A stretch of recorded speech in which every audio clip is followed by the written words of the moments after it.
নমস্কার, আমি সুধন বোস। আপনারা দেখছেন WBN ইন্ডিয়া। কেন একজনকে বাঁচানোর চেষ্টা করছে রাজ্য সরকার?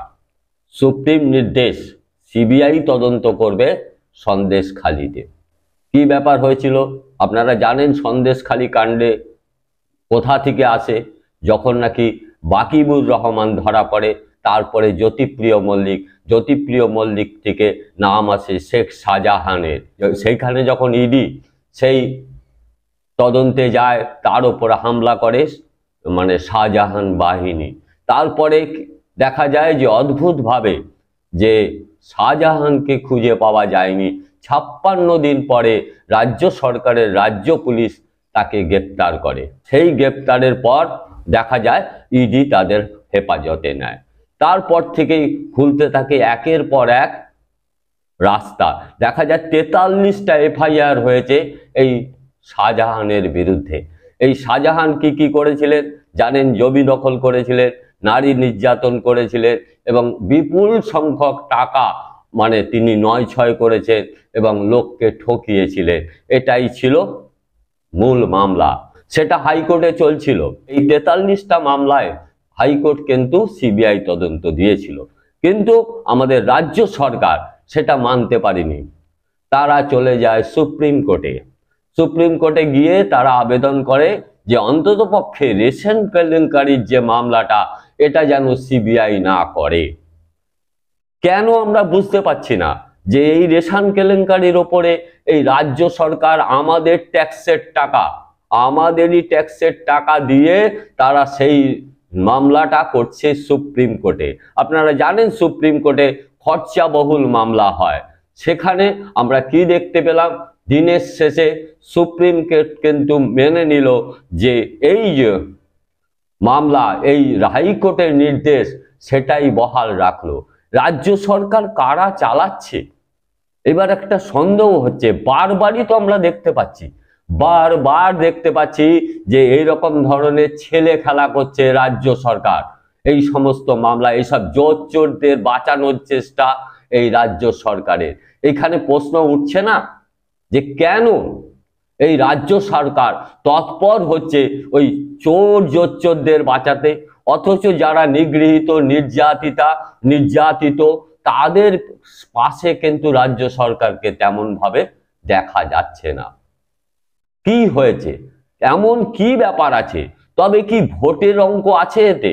নিশ্চয়ই আছে, নাহলে এদেরকে বাঁচাবার জন্য এত তৎপর কেন রাজ্য সরকার?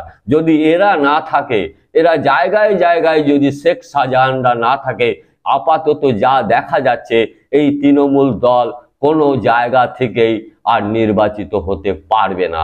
এটা বোধহয় তারা বুঝতে পারছে, যার জন্য দেখা যাচ্ছে যে তারা এই মামলাটাকে আটকাতে চাইছে। সুপ্রিম কোর্ট পর্যন্ত গেছে। সুপ্রিম কোর্ট শেষ পর্যন্ত এই নির্দেশটি বহাল রেখেছে হাইকোর্টে। কিন্তু এই যে রাজ্য সরকার, বর্তমান তৃণমূল সরকার, তারা এই যে মামলাটায় বারবার যাচ্ছে, এর পেছনে আরো একটা কারণ হতে পারে। সেটা হচ্ছে এই মামলা যদি সিবিআই, ইডি আরো বেশি তৎপর হয়ে ওঠে এবং মামলাটা এগিয়ে নিয়ে যায়, তবে কি সত্যিকারেরই কোনো বড় মাথা এর মধ্যে চলে আসার ব্যাপার আছে? নত এত ভয় কিসে? দোষ করেছে, অভিযোগ আছে, অভিযোগটা বিচারাধীন, বিচার করবে, তদন্ত হবে, সমস্ত কিছু জলের মতন পরিষ্কার হবে। কিন্তু এত ভয় কিসে? আমাদের সেখানে একটা চিন্তা তো আসছেই যে তবে কি এর মধ্যে আরো বড় বড় মাথা জড়িত আছে? সেটা কিন্তু সুপ্রিম কোর্টও বারবার পর্যবেক্ষণ করেছেন, যার জন্য তারাও প্রশ্ন রেখেছেন যে একজনকে বাঁচাবার জন্য টোটাল রাজ্য সরকার, রাজ্য প্রশাসন কেন এগিয়ে এসছে এবং হাইকোর্ট থেকে সুপ্রিম কোর্টে এসছে। তারাও একটা সন্দেহ প্রকাশ করছে যে কারণটা কি। সেই জন্যই বহাল রেখেছে সিবিআই তদন্ত। বর্তমানে এই 43টা যে এফআইআর হয়েছে, সমস্ত মামলায় আপাতত সিবিআই দেখবে এবং সেইটা আগামী দিন সিবিআই তদন্ত করে কি বার করতে পারে, কোথায় যায়, সেটা কিন্তু মানুষের কাছে ক্রমশই একটা মানে উদ্বেগের জায়গায় আসছে। কারণ মানুষ কিন্তু মানে চলছেই তদন্ত, মানুষ কিন্তু জানতে পারছে না কোথায় এটা শেষ হবে। আর যেন শেষ না করার জন্য উঠে পড়ে লেগেছে এই রাজ্য সরকার। রাজ্য সরকার কি তার দায়িত্ব পালন করছে? আদতে এটা কি রাজ্য সরকারের কাজ যে দুর্নীতি যে করেছে তাকে বাঁচানোর? তবে কি আমরা মানে ধরে নেব যে সমস্ত রাজ্য সরকার এবং সমস্ত তৃণমূলই এই মানে দুর্নীতির মধ্যে জড়িত? না তো তাকে বাঁচাতে আমি দৌড়বো কেন? যদি আমি জানি দুর্নীতি করেছে, তাহলে আমি তাকে বাঁচাতে যাব কেন? হোক না তদন্ত, যা সামনে আসবে সেটাই আসবে। কিন্তু আমরা বারবারই দেখতে পাচ্ছি এই রাজ্য সরকারের এই প্রবণতাই রয়েছে যে তারা কিন্তু যে কোনো মূল্যে এই দুষ্কৃতীদের পাশে আছে। এটাই গন্ডগোল হয়েছে সারা রাজ্য জুড়ে। এই জন্যই এই যে 24-এর নির্বাচনে এরা জিতলেও মানে অনেকটা বেশি আসন সংখ্যা পেলেও তাদের মধ্যে একটা এমন মানসিক একটা পরিস্থিতি এসছে যে তারা যা করেছে সব ঠিক করেছে, এটা ভেবে দেখতে পাচ্ছেন অরাজকতা অনেক গুণ বেড়ে গেছে এই মুহূর্তে রাজ্যে। সেটা কন্ট্রোল করবার ক্ষমতা আমরা দেখতে পাচ্ছি না রাজ্য পুলিশের আছে। রাজ্য পুলিশ অনেকটা সেই দলদাসের মতনই কাজ করছে, এই তৃণমূল দলের হয়েই কাজ করছে। এত কিছু ঘটছে, এত কিছু সামনাসামনি হচ্ছে, তাহলে পুলিশ মন্ত্রী মমতা বন্দ্যোপাধ্যায় মুখ্যমন্ত্রী তিনি কি দেখছেন, কি করছেন? তার নির্দেশ ছাড়া নিশ্চয়ই সুপ্রিম কোর্টে যায়নি এই রাজ্য সরকার।